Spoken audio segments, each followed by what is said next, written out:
get around to the front. Maybe I should leave myself a little space.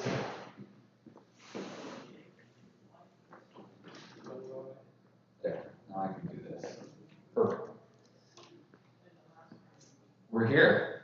This is the last one of this. Next week, we're going to jump officially into the early church. Which, speaking of that, I mean, what that means is we're actually going to go back in time a little bit. So what we've been doing is we've been covering the lives of the apostles, which has taken us basically to the end of the 1st century. But the early church starts with the death of Jesus. So we'll kind of rewind a little bit.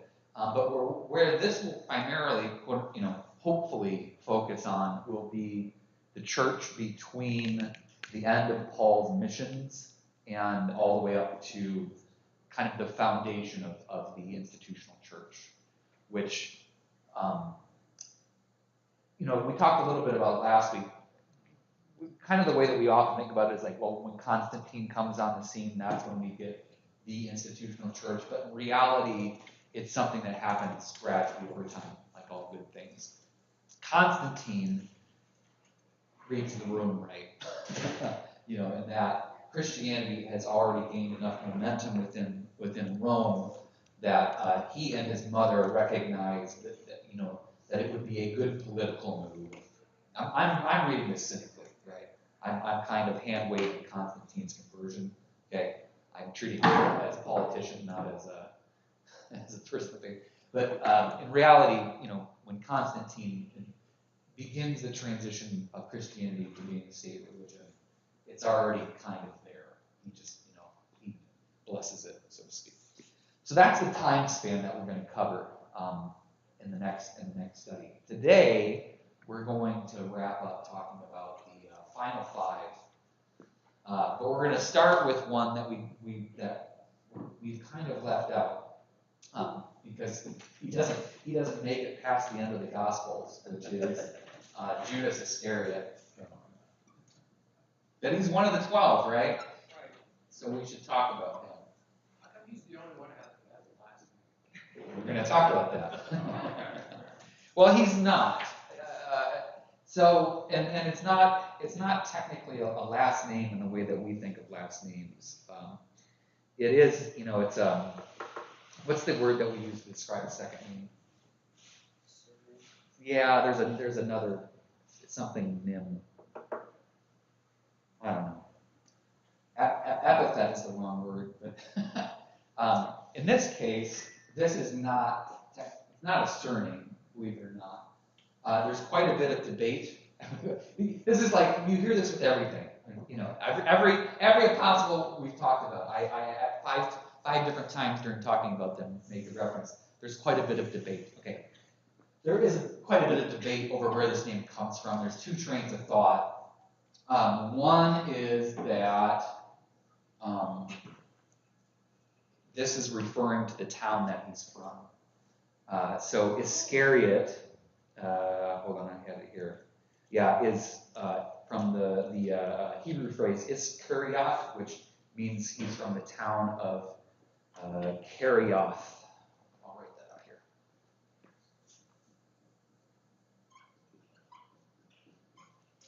So this is Judas, and by the way, Judas is a Hellenization of Judah, right? So his name, his actual Hebrew name would be Judah. But Judas is a very popular name during this time because of Judas Maccabeus, leader of the Maccabean revolt. So there's a lot of young men around Jesus' time that are named Judas, including the other Judas that we're going to talk about later, St. Jude. Hey, Jude. I can't help it. So one theory is that this is Judah from Kerioth, which is supported somewhat. He's also referred to as Judah, the son of Simon Iscariot. So it's Simon from Kerioth, and he has a son named Judah, who's from Kerioth. Where is Kerioth? That's a good question. Oh, yeah, Well, I'll tell you, this is the great part about the internet. Kerioth is actually a small town in southern Israel, down near Jerusalem, south of Jerusalem. I had no idea. But it doesn't exist anymore. It's an ancient town that is long gone. The other theory is that Iscariot is a reference to Scariota,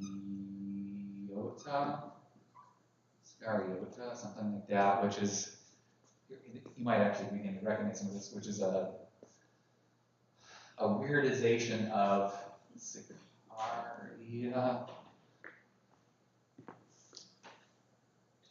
Sicarii, yeah, or Sicarius, which means dagger man. Dagger man. In other words, he stabbed Jesus in the back. Yeah, not literally. So those are the two trains of thought. I'm more inclined to think this one. This seems like a little bit of a stretch in the long term, especially since he's referred to as the son of Simon of Iscariot. So, yeah, that's it. So here's the thing. We don't know a lot about Judas. We know how he died, right? Well, theoretically, according to the gospel witness, he hangs himself out of guilt. We don't know, right? He sells Jesus out for like 20 silver or something like that, and hangs himself in the garden. Yeah, his stomach ruptures open and worms spill forth or something like that.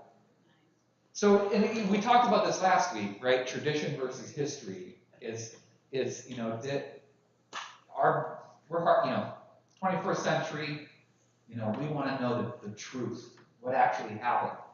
But that's not the important part in this story. The important part is this is the guy that betrayed Jesus. Of course, his stomach ruptured open and worms spilled out of it because he's a backstabbing jerk. What else do we know? Oh, Matt, go ahead.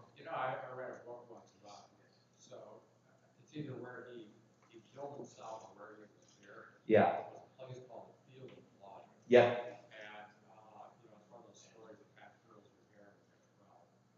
And apparently it was a place where they took people who were like either criminals or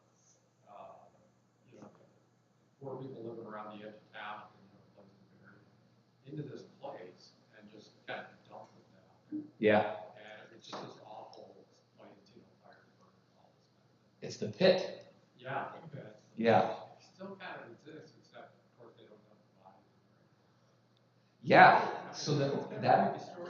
Yeah. Well, and that the pit is a real thing. That's Sheol, right? The pit. So Sheol is synonymous with the Hebrew land of the dead. So Hebrew eschatology, or not eschatology, Hebrew thought on death pre-Christianity, rabbinic Judaism is when you die, and everybody goes to the same place, which is Sheol, the pit, and it's named after the dumping grounds outside of Jerusalem. And which is this really fascinating thing. And keep in mind, I am telling you my understanding of Hebrew resurrection theology. You'd probably be much better off hearing it from an actual rabbi or Jewish person. But the resurrection that existed in the minds of people during the reign of Israel was that resurrection. Literally meant the dead will come back, the dead will return to the living, and the kingdom is literally on the Mount of Jerusalem. That's where the kingdom is. Right? Was thanatology? No.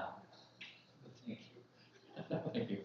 No, I was looking for thanatology in terms of death. Yeah. Maybe. Yes, sure. Yes. I thought you were referring to the word for a second name, but surname. But then there's something like that. Anyway, so Judas. Where did he come from? Well, he's apparently the son of Simon of Iscariot, theoretically from this town of Kerioth. When is he recruited? It doesn't really show up in the record, right? Like in all of the gospel witnesses, we don't hear about the recruiting of Judas. He's just kind of there, right? What do we know about him? Well, we know he was the financier. He was the purse keeper, during this. We know this from one interaction that Jesus has with Judas, where Judas is critiquing the extravagant expenditure of Mary, who anoints Jesus' feet with costly perfume. And Jesus says something to the effect of, "You'll always have the poor, but you won't always have me." And there's, again, it's in the Gospel of John, so John puts his commentary in there about how Judas didn't actually care about the poor. He was just blah, blah, blah. But yeah, he was the purse keeper. The other thing that I've always found interesting thinking about Judas is one of the arguments that I heard, I think it was when I was in seminary, is that Judas was a zealot. We've talked about the zealots, which this name actually refers to as well, believe it or not. Zealots is a word that we've stolen. So the zealots were an actual group of people during first century Jerusalem, or during first century Israel. The zealots were essentially domestic terrorists. They were a group of Jews who believed so strongly in the independence, the need for the independence of the nation of Israel, that they believed that they had to do anything, including violence, to free Israel from the grip of the Roman Empire. Right. So if you were to draw the kind of like the political spectrum in first century Israel, you have the Herodians on one end, maybe the Sadducees in there as well. And you had the Zealots on the other end.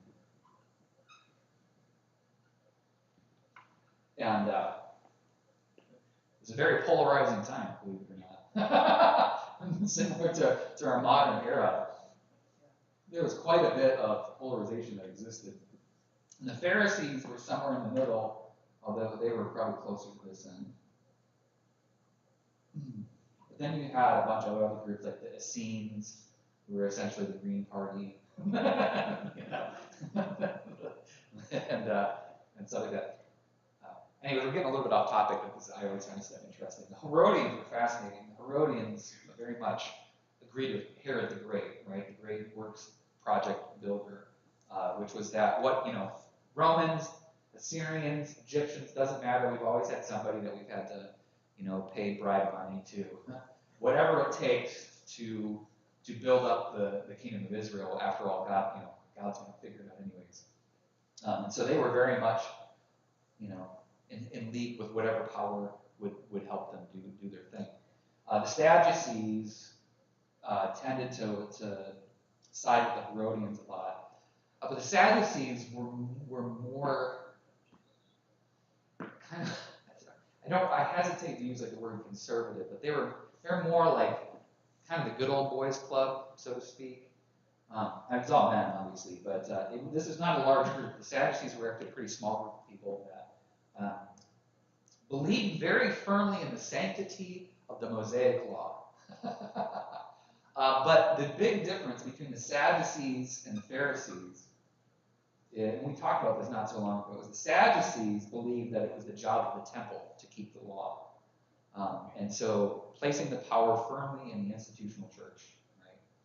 So that the priests and the priesthood were responsible for keeping the law and the Torah, etc. Whereas the Pharisees believed it was the individual's responsibility to keep the law, right? So, yeah, interesting. A lot of, again, this is the way my brain works. Catholic Church, Protestantism, kind of, sort of, You gotta be careful when you draw these. And then you have the Zealots.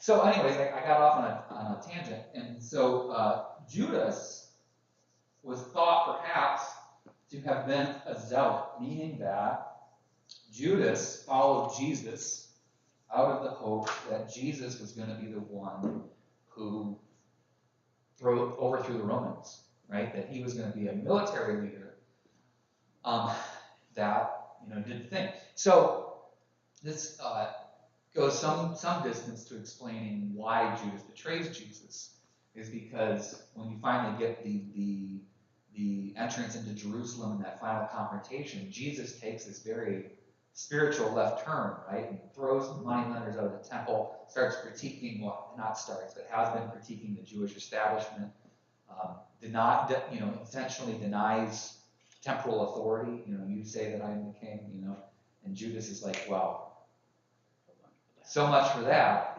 right? And again, this is all conjecture, and some have thought that perhaps he didn't actually intend for Jesus to get killed. He thought he was forcing Jesus' hand. I don't know, fascinating stuff. But he's dead. he dies before the end of the gospel stories. So we don't have a path of his to follow beyond that. The zealots don't last much longer. You eventually get the Second Great Jewish-Roman War, which results in the expulsion of the Jews from the destruction of the temple, the expulsion of the Jews. The zealots certainly had a hand in that war. Yeah. When is the Second Jewish-Roman War? The 70s, 60s, 70s.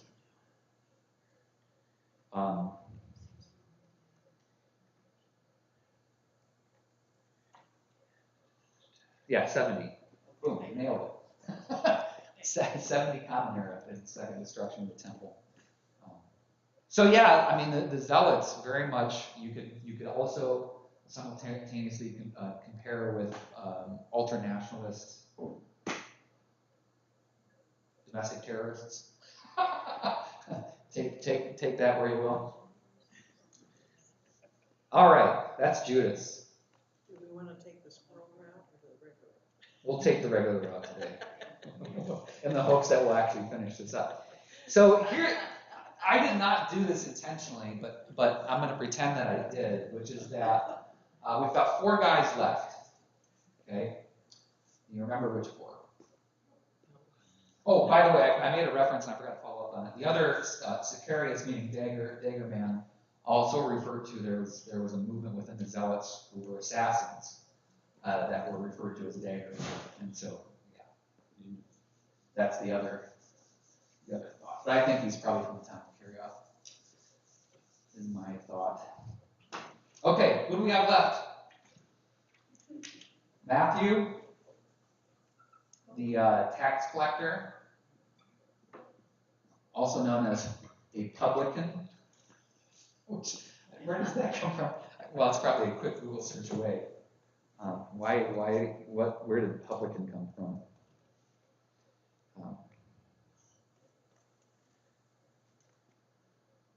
Yeah, in British English, it's a man who manages a pub. But in the Roman Empire, it was someone who collected taxes. There is a deep thought there somewhere. there is some wisdom behind there. So we got Matthew, and then we've got 3 guys who may or may not be related, believe it or not. We already mentioned Jude, also known as, his actual name would have been Judah, right? Also known as Thaddeus. And then he had another name too, I thought. Well, we'll come back to that. We've got Simon, not to be confused with Simon Peter. So, yes, Simon Says. Lesser known surname. Simon, he's got, what's his epithet? Simon the Zealot. Yeah, we've got another zealot in the group. Yeah, Simon the Zealot. And our final one, James the Lesser. James, son of Alphaeus.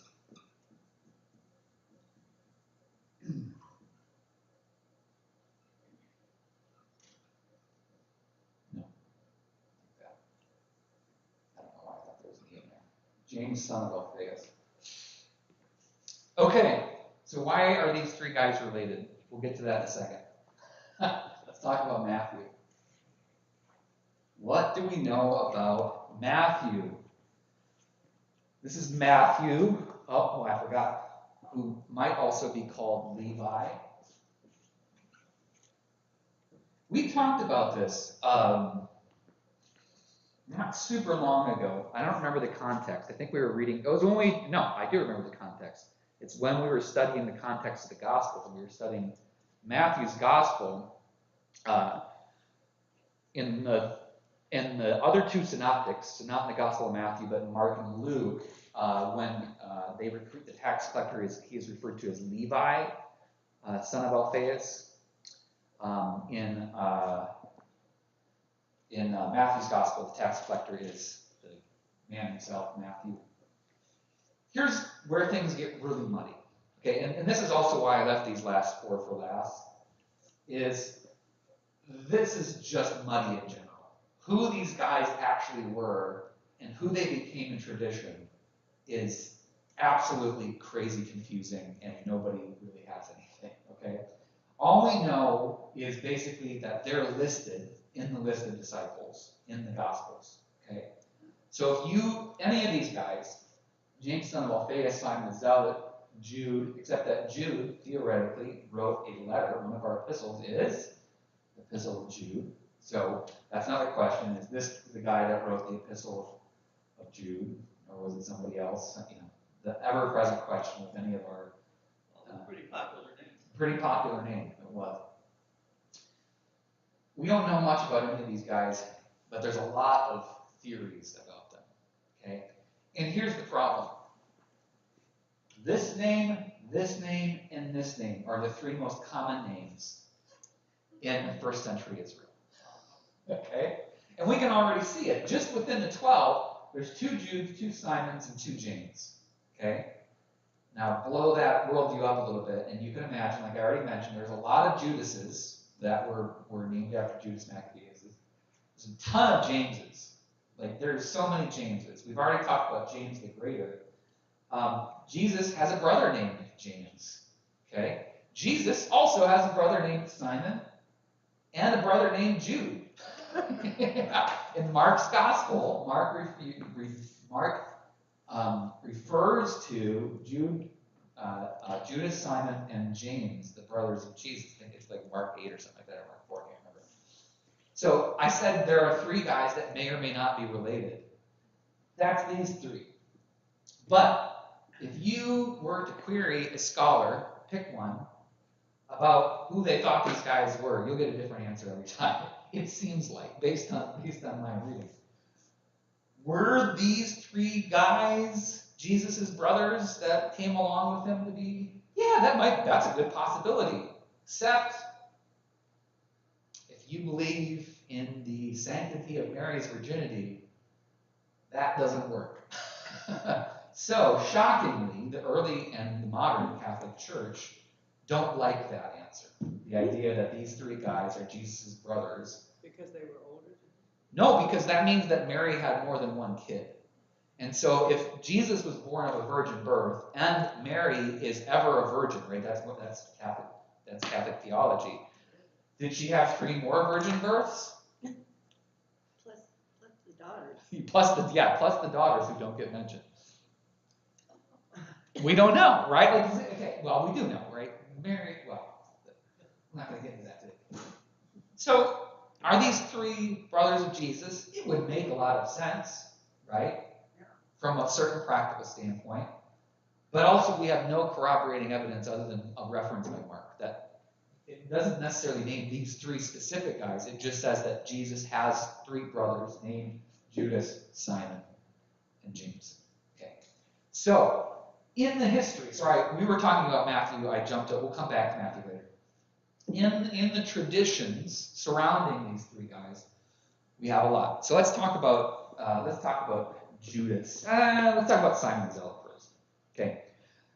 One theory is that the reason he's referred to as Simon the Zealot is specifically to distinguish him from Simon Peter. Okay. We've already joked about how it seems like every apostle has 2 names. There's a reason. There are reasons for that. One we already talked about, which was that they had a Hebrew name and a Greek name. But the other is that there were tons of Jameses and tons of Judases and tons of Simons. And so it was an attempt to distinguish these guys from amongst the herd, right?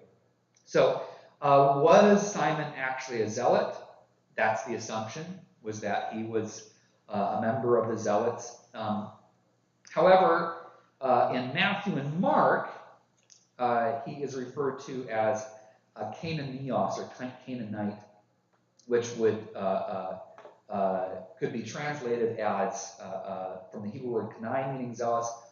Also, it could mean that he's from Cana, okay? Which Cana, of course, is part of this land that we're referring to. Okay. If you want a semi-interesting read, go check out Simon the Zealot's Wikipedia article, and in which you can then chase all the reference links, like I did, trying to track who this guy actually is. But here's the problem: the only actual reference we get is in this list of the disciples, and then the rest of it is picking needles out of the haystack of early first century history, right? And well, such and such a historian, Josephus, referred to as Simon the Zealot. Is that the same guy that was, Jesus' disciple? And so when I say that, anything about these guys is conjecture. It is literally all conjecture. There is nothing. We have no firm way of actually identifying who these guys were. Now, here's the interesting part, because we're not interested just in who they are. We're interested in where they go, right? So what we're interested in is the tradition. So what happens to Simon the Zealot? Well, that's a really good question. Tradition holds that Simon ends up going into Persia, Beirut, Lebanon, Armenia. Mainly spends his time around that area of the Near East, right? But the real question is how does he get killed? We don't know. But like I said earlier, the only disciple that we have that doesn't get martyred is, here's your quiz from last week. Huh? No, Paul gets martyred.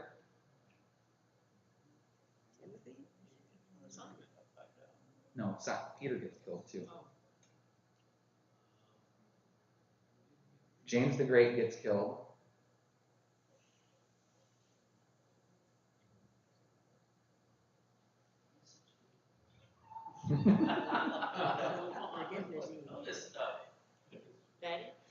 Nope, Thaddeus is Matthew. The beloved disciple, John.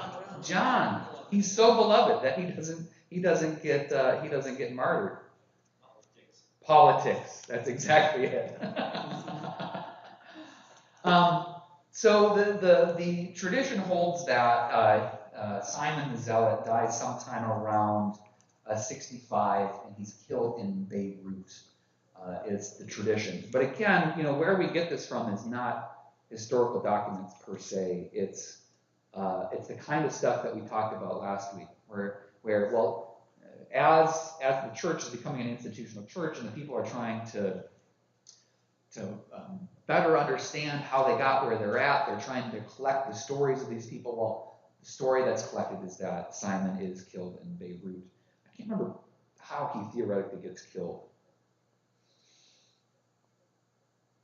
I'll come back to that. Oh, sawn in half, that's what it was. So you will see images of Simon holding a jagged-toothed saw, which is, I've always found this fascinating, right? Like, it makes sense that Jesus and the cross are identified, but why is it that the images of the saints all include them holding the instrument of their death? It's kind of morbid, right?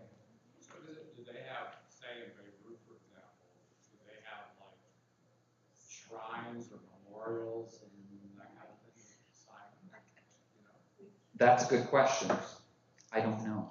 I don't know for Simon. I do know that Jude, who is very popular amongst the Armenians, has shrine. There are lots of shrines to Jude in Armenia. We talked about how there are shrines to Thomas in India. We talked about how Andrew, right, has shrines in Ukraine and Scotland, St. Andrew's Cathedral. I didn't find anything about Simon, but that I'm sure that it's something we could absolutely find out. I was kind of thinking about these traditions, and I mean, there's really no way to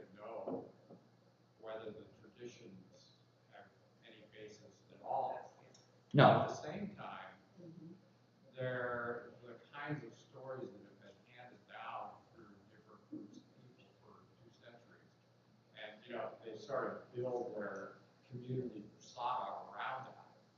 And, I mean, even today, this Santiago de Compostela walk across the Spain, I mean, that's James the Greater. Yep.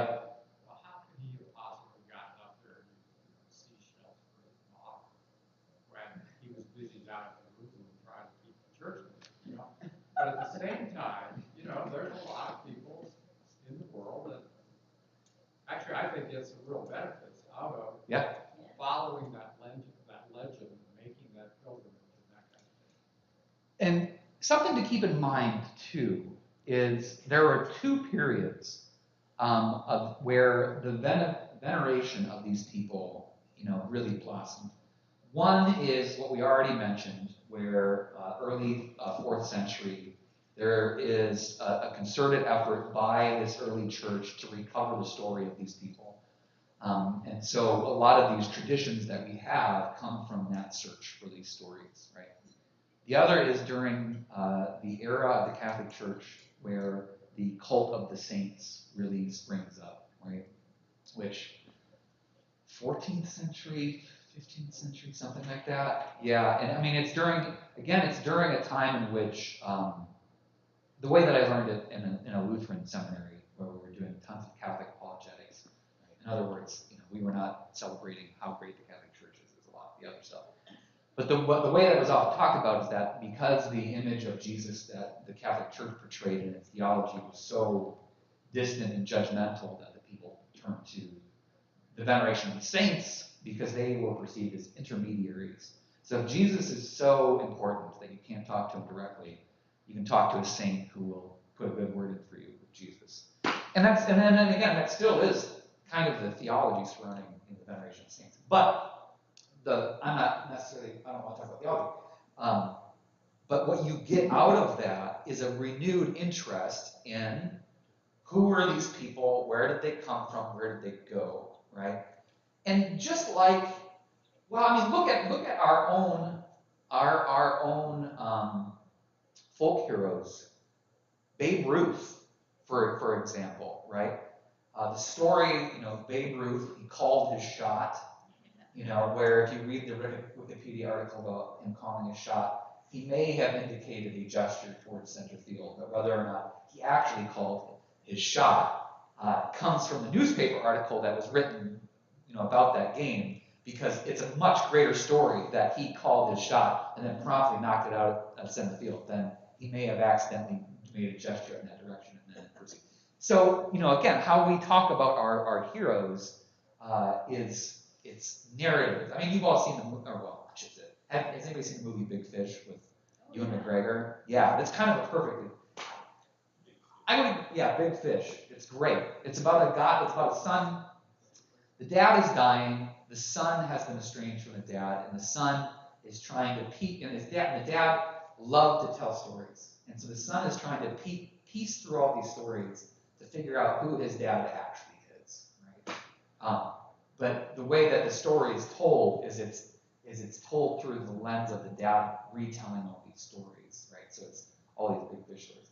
But that is kind of a great, and so anyways, the moral, here's spoiler alert, but the moral of the movie is that eventually the son realizes that he doesn't want to know the real person because the real person is the story, right?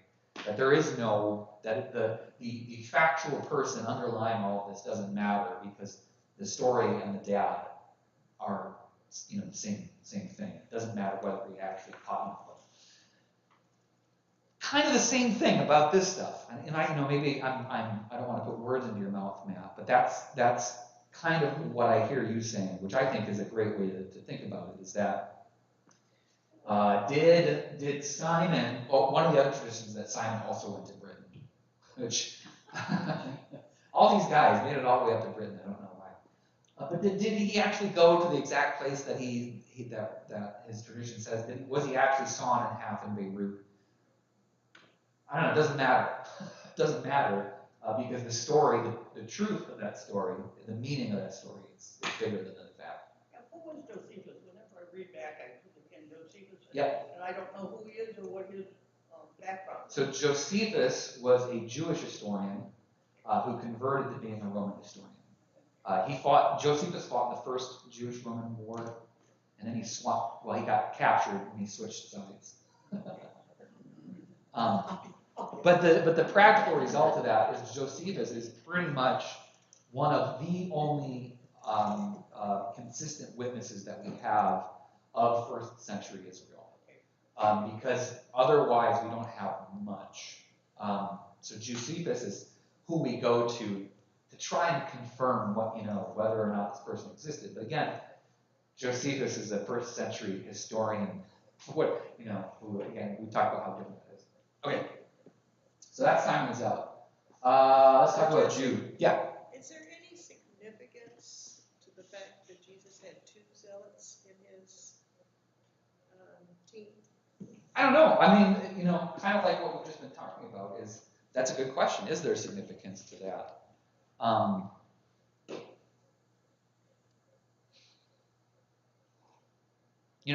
One direction to go with that is, did Jesus lean in that direction? Who was the guy that wrote that book, which I thought was a bunch of dribble? The one you mentioned last week? No, not that one. This guy, Reza Aslan. Have you heard of Reza Aslan? And he seems like a great guy and a decent scholar, but he wrote a book about Jesus called Zealot, making the argument that Jesus' primary motivation was being a zealot, overthrowing the Roman Empire. And it had a lot of following because one of the modern tropes that we use so much is, fight the empire. That carried a lot of water. Unfortunately, if you read it having done if you had any biblical training whatsoever, it didn't carry a lot of water. It wasn't that he was making false statements. It's just that everything that he wrote was conjecture. In Aslan's novel, he made a big deal out of how Jesus and Joseph, growing up in Nazareth, being carpenters, would maybe have worked in Tiberias, helping build Roman works projects there, and that because they were working in Tiberias, maybe as carpenters, that Jesus would have had an early exposure to the Roman Empire, and maybe because of that, he would have developed an antagonism towards the empire and its corruptive and oppressive nature. And then maybe, so you see where my bias lies with this. I can write that book. I can. Sorry, And it sounds really. It sounds we're really talking about, where in the Bible do we find the most information? About these guys? Nowhere. Nowhere. They're in the list. I mean, and this is what I'm saying. Like, these guys are in the list of the 12. That's it. There is the Epistle of Jude, but the same question applies. Is this the Jude that wrote it? Knowing how many Judases there are, we can't confirm or deny anything, right? I mean, I can neither confirm or deny what's the John Calvary. But it's the same thing with all these guys. This is like saying, and John Smith, the early pilgrim, which Smith, okay. So what we've been talking about is we don't know who these guys were, but kind of the important part is, what does tradition hold? What value do we get out of them in tradition? Well, Simon has a lot of importance, and I Googled it real quick. There's no shrines, but there is a festival to Saint Simon that's in Lebanon. But we can see that where their story has been picked up and carried in the culture. Let's talk about Jude quick. Sorry, I already spoiled Jude. Why is he called Jude? Why is he called Thaddeus? Thaddeus is theoretically a nickname, but he is listed as Thaddeus in one of the Gospels. I don't recall. Thaddeus might just be a nickname. Could also be a Greek name. You know how they've got their Hebrew and their Greek names. His actual Hebrew name would have been Judas, which was confusing because it's the same as Judas Iscariot. So, keeping in mind that all of the Gospels are written post Jesus, I'm sure there was maybe an effort to again distinguish between Judas Iscariot, he who shall not be named, and the other Judas, who we shouldn't, he shouldn't be maligned because of his sharing the name. Any of you guys ever see the movie Office Space? No. There's a character in the movie Office Space. His name is Michael Bolton. Michael Bolton, also the saxophonist. And there's Michael Bolton, the character in Office Space, is being interviewed by these two guys, the two Bobs, who are efficiency managers. In other words, it's a company that's trying to cut employees, and they're trying to find out who's the slack. And so all of these guys that are being interviewed are just they're anticipating to be fired. So Michael Bolton's being interviewed, and one of the Bobs is like, Michael Bolton, I love his music. And one of the things you see earlier in the movie is that Michael Bolton just goes off about how much he hates Michael Bolton's music. So he's like, I love his music, and Michael Bolton, the character, is like, yeah, I do too. And he asks him, well, what's your favorite song? He's like, I celebrate his entire library. But so after the fact, he's decompressing. He's talking to one of his coworkers after this interview, and he's like, why did you say that? And he's like, well, I don't know. I want to keep my job or something like this. And he's like, why don't you, if you hate it so much, why don't you just change your name? He said, why should I change my name? He's the no-talent jerk. Okay. So why should Jude have to change his name? Why shouldn't Judas change his name? Anyways, okay. So Jude, same thing. He pops up in the list of the disciples. Is he a brother of Jesus? Maybe. Is he a brother of James? Maybe. Is he a son of James? Maybe. It gets so confusing. This is like Mad Libs with early Hebrew names. You can go through, and again, if you want to do a deep dive, you can read all of the twisted lines of thought of trying to figure out who this person is. But what we're interested in today is where he goes. So Judas, according to tradition, preaches in Judea, Israel, Samaria, Syria, Mesopotamia, which is, I don't know why we even list Mesopotamia. That Mesopotamia just refers to the greater region, and Libya. But he's also said to visit Beirut with Simon and Edessa. Okay, but according to tradition, Jude is also martyred in Beirut 5 years before Simon the Zealot. So here's the question: is how do we get Jude all the way north? Shoot, I lost my spot. Sorry, I'm scrolling through a bunch of stuff.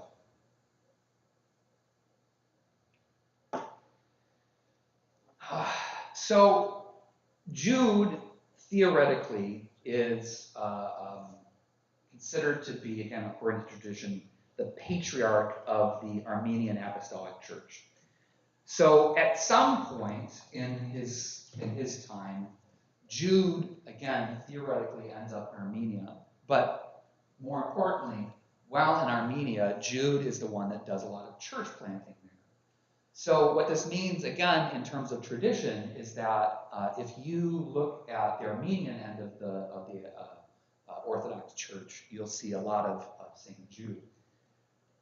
One of the things that we're ignorant to as Western Christians are the divisions within the Eastern Orthodox Church.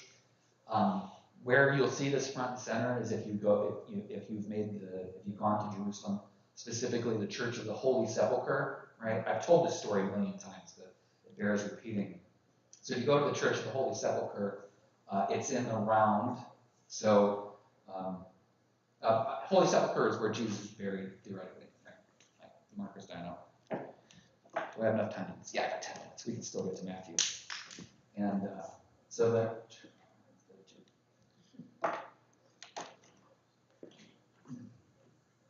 Church of the Holy Sepulchre is in the round like this, where there's a hallway that rings the entire thing. So you can walk around it like this.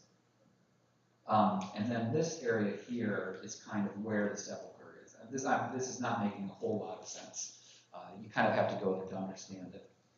What's significant about it is when you go to the Church of the Holy Sepulchre, there is the Armenian wing, and there is the Coptic wing, and then there is the Greek church wing. In other words, it's divided amongst three different Orthodox traditions. And the story that is told there is if you, in fact, you can look at pictures of it. If you go visit the Church of the Holy Sepulchre, you stand on the outside and you look at the front of it. There's a ladder that is sitting up above the entrance to the church. And that ladder has been there for years and years and years and years. But nobody wants to take it down because they don't know whose it is. So the Armenians don't want to offend the Greeks don't want to offend the Coptics, etc., etc., etc. So the only reason I say this is when we say that St. Jude is celebrated within the Armenian Church, you have to understand the significance of that, which is that the Armenian Church is one of the major wings of the Eastern Orthodox Church. In and amongst the Greeks and the Coptics and the Russians, and all these different traditions. Okay, sorry, my coffee's starting to wear down. Okay, James the Less, also known as James, son of Alphaeus. Believe it or not, James, son of Alphaeus, and James the Less are two different people, theoretically, or they might be the same person, theoretically. Again, it's such an unfortunate moniker, is the word I was looking for earlier, to be identified as the Less. But I don't know that it was necessarily a commentary on his value. I think it was merely to, again, distinguish him from James the Greater. Why one of them has to be the greater and one of them has to be the less, I don't know. But there is no guarantee that these are the same two people. There is a James the Less that is referred to in the tradition of early Christianity.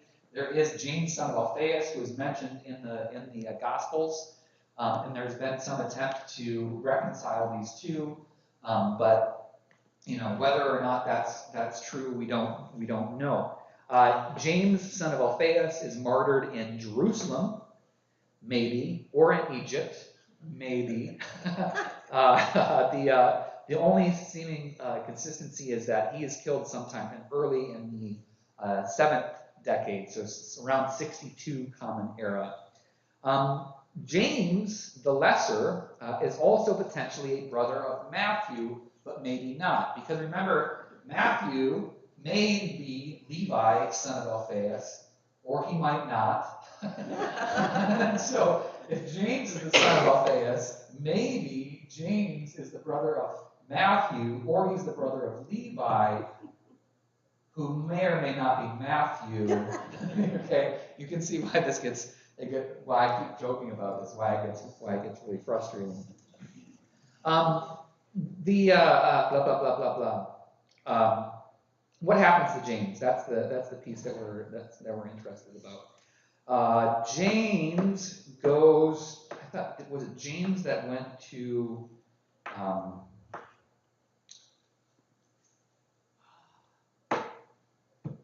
African country, Ethiopia? Holy cow! That took me a long time to get it. Sorry. Was it James, or am I confusing him with Matthew? I might be confusing him with Matthew. Sorry, I've got a lot of these histories bouncing around my head. No, I'm thinking it's Matthew. So what happens to James afterwards? Theoretically, he sticks around Jerusalem. He doesn't travel much, which is why he's, again, theoretically killed in Jerusalem. His purported death in Jerusalem, if you're following that train of thought, is that he was executed by King Herod Agrippa, not to be confused with either of the previous Herods, and that James, gosh, this is so frustrating, may or may not have a brother called John, not to be confused with John, the son of Zebedee. Okay, let's wrap this up. Matthew, this is the guy.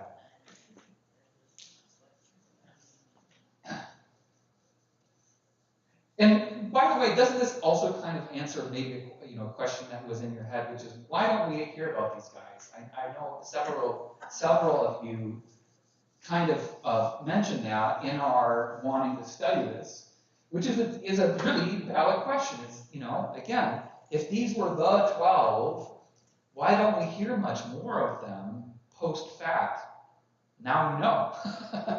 Now you know, kind of. Well, and okay, 5 minutes. 5 minutes. Jesse? Yes. There are many, many, many books that never made it into the Bible. Yes. Are there any mention of, do you know of any mention of them in those books? Many other what that are mentioned in the Bible? There are many books that never made it into the Bible. Oh, according to John. And some of them actually are in the Catholic Bible, but not ours. Could these people, 3 people, have been mentioned in those books that we just don't have access to? No. Okay. Well, sorry, that was a very confusing statement. So, the difference between a quote-unquote Protestant Bible and a quote-unquote Catholic Bible is the Apocrypha, the apocryphal books.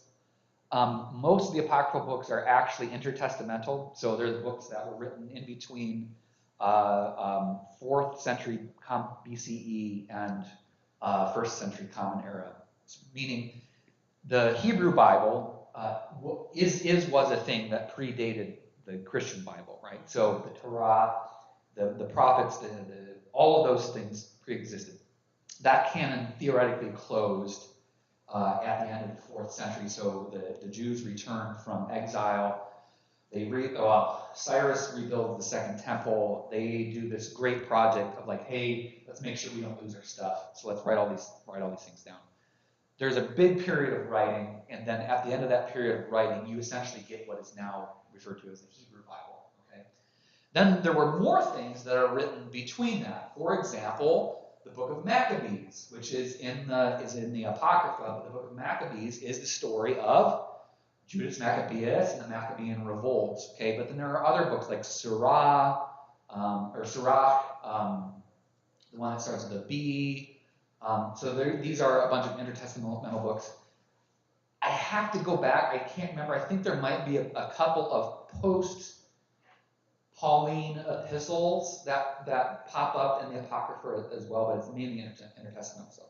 So to respond directly to your question, no, the intertestamental books would not refer because they cover a time period before this. Of course, we hear of a lot of other gospels, so the Gospel of Thomas, the Gospel of Peter, etc. But most of these gospels, and I'm using the quotes intentionally, come from Essene scrolls, Dead Sea Scrolls, but they don't exist in the record prior to 3rd and 4th century Common Era. So there is no mention of them. There are no fragments of them. They do not exist in the record. All of a sudden, they pop up around 3rd and 4th century Common Era. Okay, I've read the Gospel of Thomas. It's really funky. It was a hard read because it's a bunch of like weird, almost like not fairy tales, weird anecdotes that are mixed together with things that are supposed to sound wise but kind of come off as weird type thing. Well, I don't know if the non-canonical Gospels mention these other guys, but the fact that it's not referenced in any of the stuff that I looked at means probably not. Okay, Matthew, who may or may not have been Levi. Matthew was a publican / tax collector, which is the same thing, just a fancy word. We don't know Matthew's history. Other than the things that his name tells us about him. Matthew has a Greek name, which probably indicates that, well, it doesn't indicate anything other than that he was a tax collector, so he probably had Roman roots somehow, right? Whether it was his family or himself, whatever. Matthew writes a gospel, theoretically. Matthew pops up in the other Gospels, but mainly in the list of names.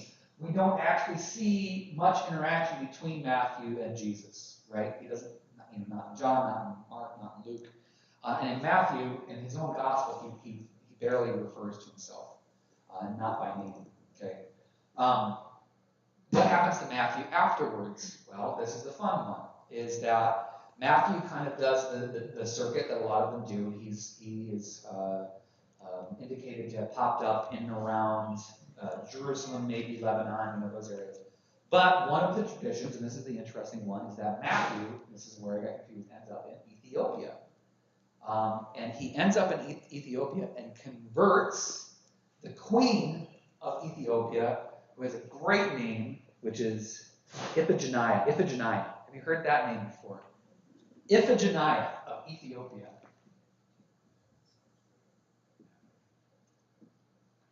And I don't know where the accent's supposed to go. It could be Iphigenia. I don't know. But Iphigenia has a good ring to it. There's a, sorry, I got time. It's all right. Is there a character somewhere in literature that's Iphigenia like this?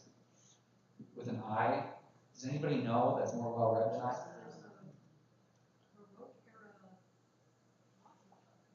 But it might be about her. Here's the reason I mention it. It's in my neighborhood, there's a family that owns a couple of rabbits, and one of them is named Iphigenia. And every time I walk past her, I'm like, where does that name come from? I recognize that name. I can't remember the other rabbit's name right now. But anyways, Iphigenia. Okay, real quickly. Iphigenia was the queen of Ethiopia. And the tradition holds that Matthew goes down and converts her, which is a rather significant thing. Matthew is venerated in Ethiopia, and you could make the argument that Matthew is the progenitor of the modern Ethiopian church. And Christianity in Ethiopia is a very, very strong thing. Here's the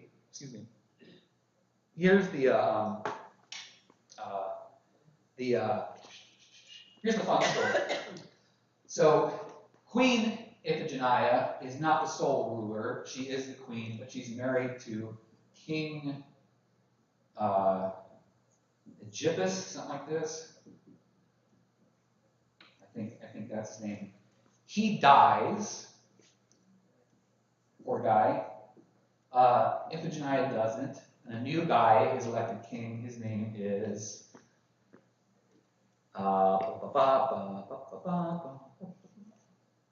Hyrtacus, which is totally not his name, because that is a very Roman name for a very African man. Yeah, it's a Greek name for a very African man. But this is what history refers to him as.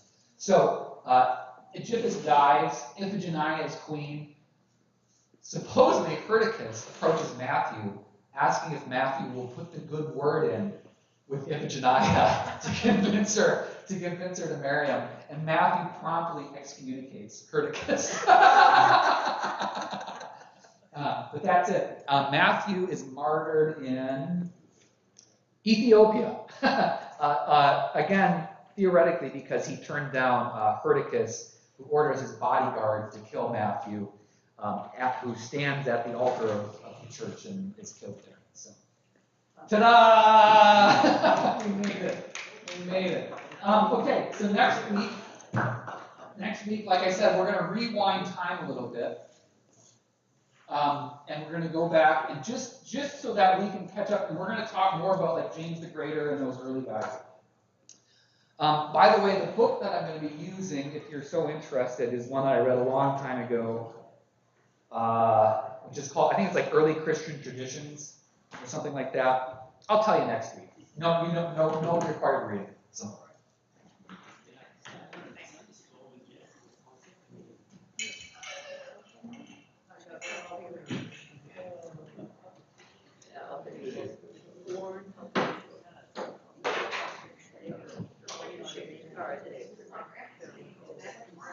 Oh, really?